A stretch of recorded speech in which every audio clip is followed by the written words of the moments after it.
I am the greatest. I wish I was 50 years younger and I'd kick your ass. You won't do shit. Just stick and move. And waking you up and saying, now stick and move. Keep your hands up. Welcome to a new episode of the Stick and Move podcast. I'm your host, Trey, here with my homeboy, Sam. And today we are discussing a controversial subject. And is Errol Spence a Hall of Famer? Sam and I, we've talked about this conversation many times behind the camera. We decided to bring it to the front of the camera. So we're expecting fireworks on this conversation. And not only that, but in our comments. So make sure you guys leave your comments on what you guys think about Errol Spence. Is he considered a Hall of Famer? Now, before I ask you straight up, is he a Hall of Famer, yes or no? I want to talk about what kind of brought this up. And we've talked about this on a previous episode last week where I was very disappointed in the fact that he's having his eye surgery years after his accident, fighting a couple of bouts, even though he already needed it. And it was very evident by his styles with Danny Garcia and Ugas, and then with Crawford, how he was starting to get exposed on that right side that I've been calling him, that I've been calling his blind side for years. And now that we're waiting for this rematch with Crawford, he decides to have the eye surgery now. And now people are saying that, well, is it worth him even coming back? So that's why this conversation is coming up. If he was to retire now, because let's say the eye surgery doesn't work out, is he a Hall of Famer? So talk to me, Sam. Yes, no. Is he a Hall of Famer? Tell me why.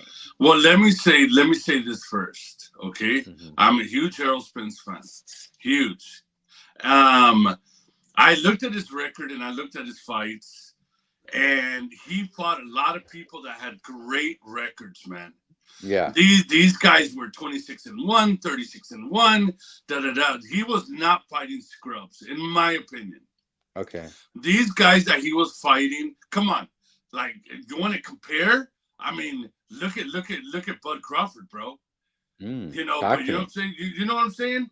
Bud Crawford literally was, fought all the leftovers. Look, he fought a lot of great fighters. He's a two-time national champion. He's 28-1, right? I think he's 28-1 and 22 KOs. 28-1, yes. Yeah, all right. And he was a unified champion. Yeah. He was a unified champion. At 154, yeah. Dude.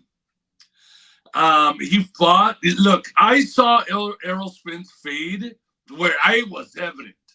It was evident, man. Yeah. I saw him fade in the Ugas fight. When that's when I said, this is already obvious. Everybody can see it. A lot of his fans don't want to admit it, but he's open for the over right hand. He's just open for it. And that when he got in that car accident, I knew he was not going to be the same, especially with a detached retina. Yeah. I just didn't think it was going to be the same. I mean, out of all his accomplishments, he fought a Kell Brook. He fought a Kell Brook that was already busted up by Triple G. Right. He fought a Sean Porter that I believe lost to Thurman and Adrian Broner, didn't he? Yeah. Well, let me ask you this question, bro. I mean, look, as an Errol Spence fan myself, you and I, before our early on episodes, or episode 3 and 4, when we started this podcast, the big fight that was coming up was Spence and Crawford. And you and I both had Spence winning this fight. Yeah, you had him by a stoppage, that he was going to stop Crawford at the length and the defense. I think it was the 11th round. Yeah, and for me, I thought it was just going to go. I thought Spence would win by making a boring fight, and you and I were both way off. And look, what makes a Hall of Famer to me is not an undefeated record, not even close. It's somebody that's gone through wars, or at the very least has 3 to 4 signature wins. And I want to ask you, I mean, and like I said, I'm a huge Spence guy. I used to teach in South Oak Cliff, Texas. He's from DeSoto. They're neighboring cities. Okay, we heard. I have many of my students were always talking about Errol Spence. Did you watch the Errol Spence fight? This and that. And then I remember when his car accident happened, my students, knew the details because it's the neighborhood that they grew up in. And I need to know. So I'm trying to put my bias aside. What is his signature? Hey guys, Trey here. If you love today's controversial episode and you want to see our channel grow, please drop a like, subscribe, and also comment. Sam and I are always going back and forth with those commenters on our controversial topics and opinions, and we love it so much. So go ahead and hit that like button, hit that subscribe, most importantly, so our channel can grow and we can give you guys the best content as possible. Sam and I were always uploading multiple videos a week, and we want to continue doing that, and we need your help. So go ahead and subscribe, guys. And most importantly, like I always say, don't forget to stick and move, baby. Win or wins at the very least. I'll say this, bro. He needed this victory against Bud to be a Hall of Famer. Okay. Go ahead. I'm sorry. What if that Crawford fight was a maybe he doesn't win, but they go the distance and it's 8-4, 7-5 kind of fight? Would that have been enough for Spence to get that signature win or at least that battle? In my opinion, no. Okay. In my opinion, he needed to win. I don't care if it was a 12-round war. To be a Hall of Famer, in my opinion, is like you said, you need to have some signature victories, bro. Right. All right. Kell Brook was busted up. Sean Porter has been beat by Broner and Thurman. You know what I'm saying? He beat Ocampo. He beat some dude named Lundu, whatever. Leonard Bundu. Leonard Bundu. And he beat Chris Algieri that everybody smacks around. Yeah. And then he beat Anugas that, in my opinion, was lucky just to be on that stage. And that's another thing. You and I talked about this before behind the camera. Man, I gotta be honest with you. Even if he would have gone out the way he did against Crawford, I think Ugas beating Manny Pacquiao and then setting up the fight with Errol Spence, because that was supposed to be the next bout. I'm not saying that Errol Spence would have beaten Manny Pacquiao or it would have been a schooling, like a old school versus new school, but I think if he would have had a signature win against Manny Pacquiao, I think his case for the Hall of Fame is a little bit above borderline. Then again, I'm kind of like, I'm looking at everything, bro. I mean, 3 of his last 4 fights before Terrence Crawford were all in his backyard. Yeah. They're all in Arlington Stadium. It was with Ugas, Danny Garcia, and Mikey Garcia, all in his backyard. I mean, did he knock out any of them? No. He took on a Mikey Garcia that was 2 pounds. 2 classes fighting over his head. He took on a Danny Garcia. I mean, you can argue it's just the I don't know. He never overachieved. I mean, what's his signature win? I mean, maybe beating Amir Khan or a washed out older Eric Morales ending his career. I mean, is that really a signature win? I mean, and I get it. You can only fight the guys that are in front of you, but on that biggest stage against Crawford, I mean, if it would have been close, I could have considered it, but man, I don't know, man. I don't think he's a Hall of Famer. Talk to me. Look, he can be, bro. It's not, you know what I'm saying? But the whole retina thing, man, it's. I think he's done. Honestly, I Mm-hmm. really hope he gets better and he heals. And if Right. he does, then he. I mean, that rematch with Bud, bro, is gonna linger for the rest of his career if he's boxing and active and doesn't fight Bud. You know what I'm saying? Let me ask you this, because supposedly the rematch has to be at 154. Um, let's say it's another. It's a. Let's say he still loses, and it's still 8-4 kind of fight. Doesn't go down. It's more of an even fight, but Crawford takes a late or something like that. It's just Mm-hmm. not an impressive. It's not an impressive bout for Errol Spence, but at the very least, he doesn't go down and he goes the distance.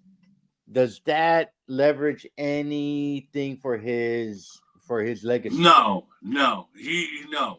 He's gonna have to go. Believe it or not, bro, this is just my opinion. Okay, Mm-hmm. we're asking each other our own opinions. He's gonna have to go to 168, bro. He's gonna have to go to 160. If 147 was an issue, oh, it's because he didn't carry the same.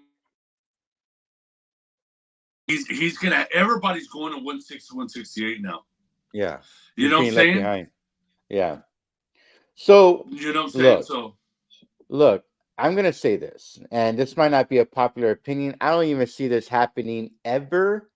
But look, for him to make a comeback, I agree with you. And I've been saying it even before Ugas, like when he fought Danny Garcia. Like Danny Garcia, who's like, I remember when that fight was set up, I was like thinking, Danny Garcia, like really? Like out of all the guys in that division at super welterweight and welterweight, that's the guy you're gonna go after?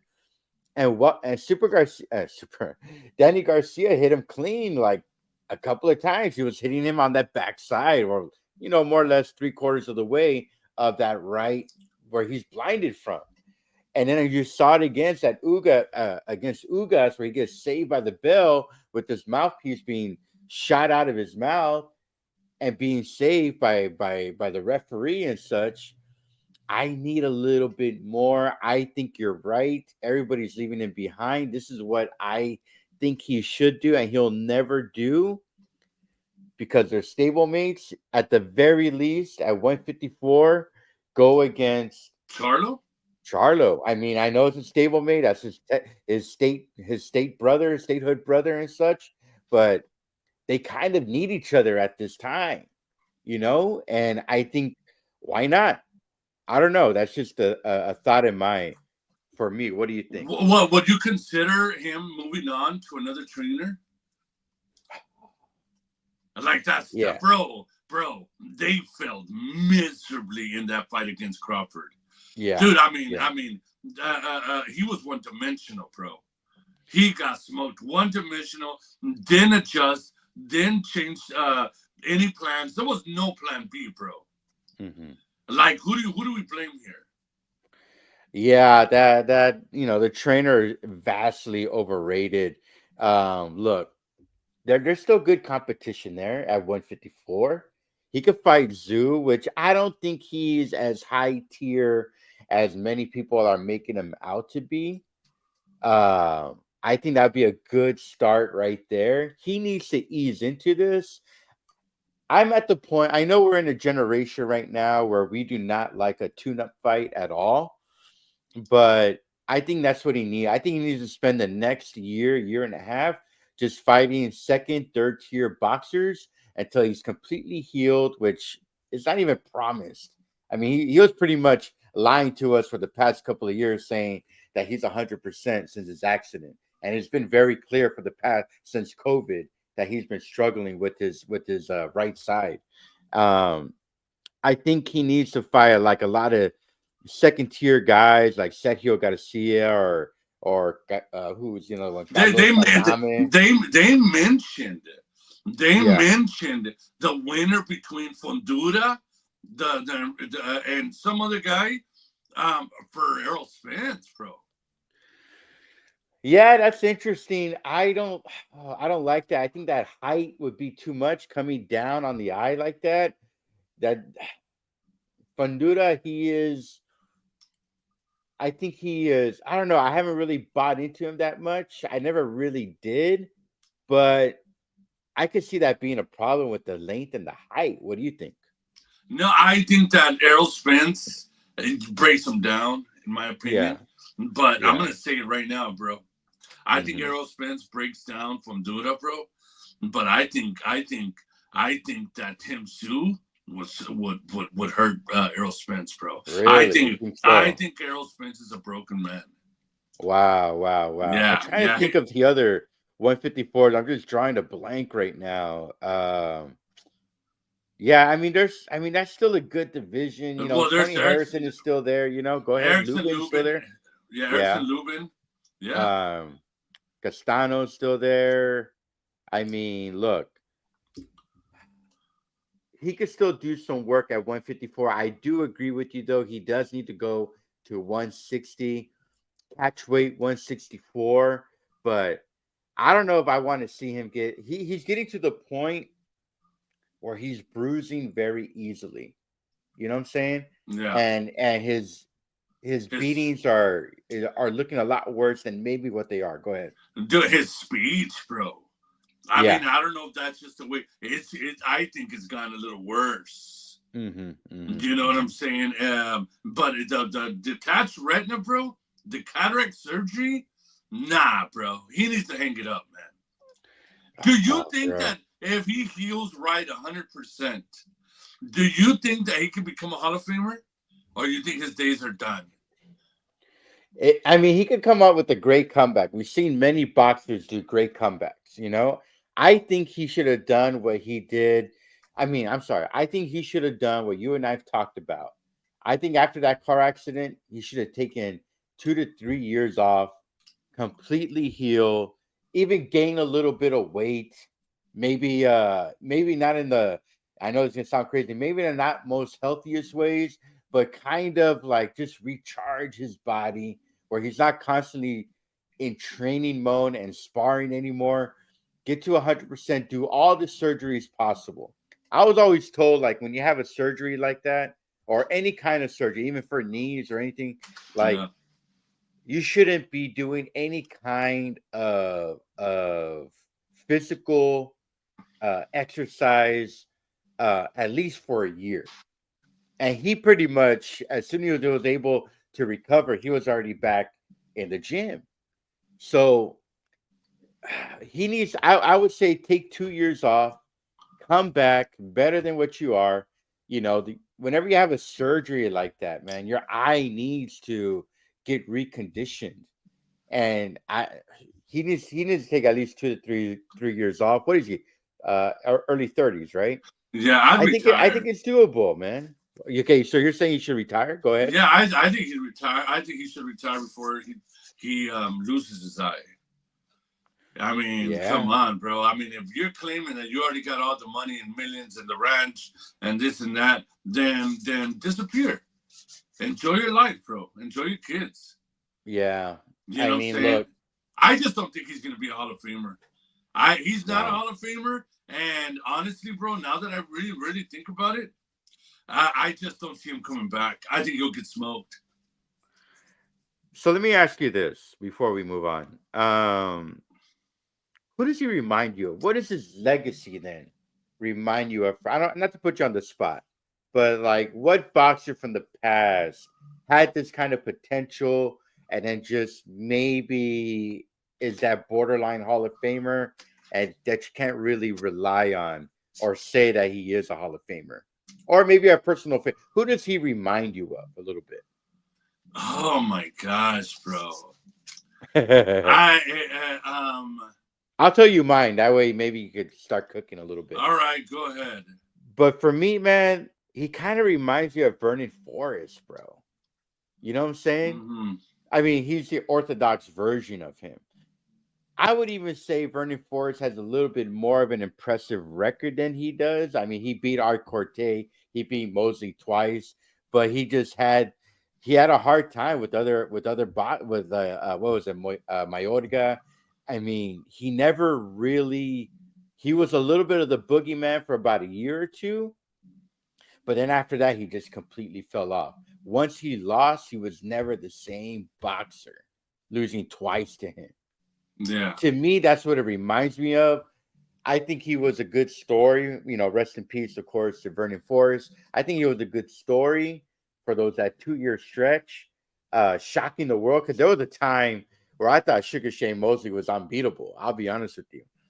And I don't know. He just reminds me a little bit of Vernon Forrest, just a tad. Well, the name that comes to mind. Correct me if I'm wrong. But the name that comes to mind is Julian Jackson. Yeah. Well, Julian Jackson was so heavy-handed, though. Yeah, but then he got smoked, bro. He got smoked with some real competition. That's they true. knocked him out. Ooh, I like where you're going, though. Yeah, there is something about where, dude, let's not forget, bro.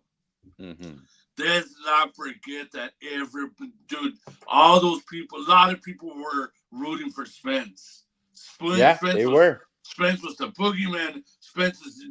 Everybody was riding him, bro. And I think it's the same way with like Julian Jackson, where he was knocking everybody out until he faced real opposition, real competition, and he got smoked. And that's what's happened with Spence. So let me ask you. Do you think Julian Jackson's a Hall of Famer? No, I don't, man. I don't, for exactly what you said. No notable wins. Once he fought that top tier, the real top tier, he was nowhere to be found and never really recovered. Kind of reminded me a little bit of Adrian Broner as well. I mean, what was Adrian Broner's major win? I'm like looking at, Maidana. Maidana was great. Paul Malignaggi, I was never really a fan of his. Yeah, Paulie was his biggest win. No, I think Errol Spence was a little greater than Adrian Broner. I would say this, though. Yes, I think Errol Spence's record is more impressive than Broner, but, dude, Broner was, he was nicknamed the problem for a reason, but, dude, he was he could have been the face of boxing if he just would have stayed focused. Yeah. I mean, he was the camera loved him. He could showboat to the point where it was like he was putting on a show for everybody. He was a good showman. I don't know, man, but when it comes back to Errol Spence, I need more. What do you want to see from him next? What is next for him? I want to see Errol Spence fight at 154, beat Tim Tszyu, and rematch and get a title and fight Bud and go through a 12-round war. He needs to rebound and become a champion again. Yeah. You know what I'm saying? But make it competitive. Make it competitive with Bud. All 12 rounds, split decision, blah, blah, blah. But get another title. If Spence comes back, bro, and he takes the title from Jermell Charlo or Tim Tszyu or whatever, and he becomes a champion again, then I'll give him the Hall of Fame status. Dang, bro. Let me ask you this question, and then we'll sign off. Because you and I were big Errol Spence fans, and I always felt bad because when we were making our predictions for that fight, it's good for a debate show to kind of choose one side or the other, and I felt really bad for our audience that, man, we were both for Errol Spence. Yeah, we were. We didn't give Crawford a chance because we've seen Crawford struggle in the past. That was our thing. Shoot. Do you think for Errol Spence, him coming up, maybe fighting a couple of third-tier boxers, maybe fighting Virgil Ortiz and Tim Tszyu eventually, and I don't think the Charlo thing will happen, but what do you think he's thinking, like, in terms of his opposition? Does he think, do you think that he's thinking that he has to take it slow, or do you think he has to go straight to Crawford? Dude, but I think he's always been the guy that says he doesn't need tune-ups. Remember that. He's always said, I don't need tune-ups. He went from the car accident to Danny Garcia. Yeah, he did. But yeah. I mean, that was solidifying Errol Spence. If he comes next year, he fights Bud, bro. You know what I'm saying? But I just think that Bud's already overlooked him. Bud's already thinking about Canelo. And dude, can you imagine if it was Errol Spence versus Canelo? Oh my God. Yeah. I'm into at this, man, real quick. I know I said it already 3 times, but are you let down by his career because you were such a big fan?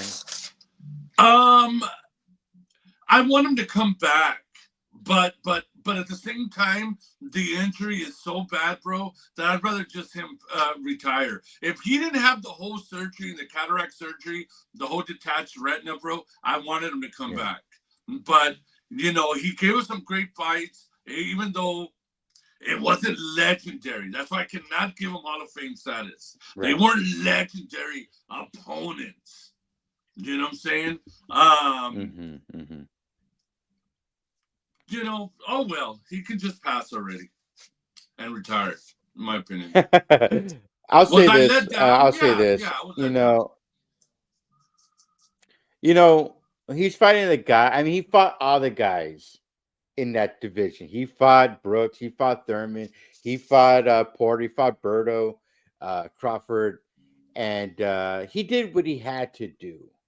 You know, and but man, the way he went down against Crawford, I mean, it made me feel like maybe that division wasn't as great as we thought it was, you know? And I don't know, I'm a little bit let down, you know, coming from a guy that was living in Dallas during his height. So I know the Errol Spence hysteria, that was really real. And in all honesty, dude, I really do want to come back like you're saying. I would love to see him come back. I don't mind him taking it slow and eventually, you know, get that Hall of Fame status that we're talking about. So we'll leave it at that. Do you have any words for our viewers out there? Yeah, I'd like to thank everybody out there that's liking and watching our videos and subscribing. Continue sharing our channel so we can grow. And you know, and any boxer out there or fights y'all want us to talk about, let us know. We can make an episode out of it. Yeah, absolutely, guys. It's gonna be a new segment, our Hall of Famer. We have other ones like who's overrated, that kind of thing. Give us some other boxers you feel that is a borderline a Hall of Famer, maybe not, or shouldn't be a Hall of Famer. Let us know in the comments. We appreciate the love. We're trying to get to our new goal of 1,000 subscribers. So go ahead and continue promoting our podcast, and we'll send you guys new episodes every week, every Monday and Wednesday. If you get a message from Sam, it's Stick and Move Sam 75, and for me, I am the Stick and Move podcast. And like I always say, don't forget to stick and move, baby. I am the greatest. I wish I was 50 years younger and I'd kick your ass. You won't do shit. Just stick and move. And waking you up and saying, now stick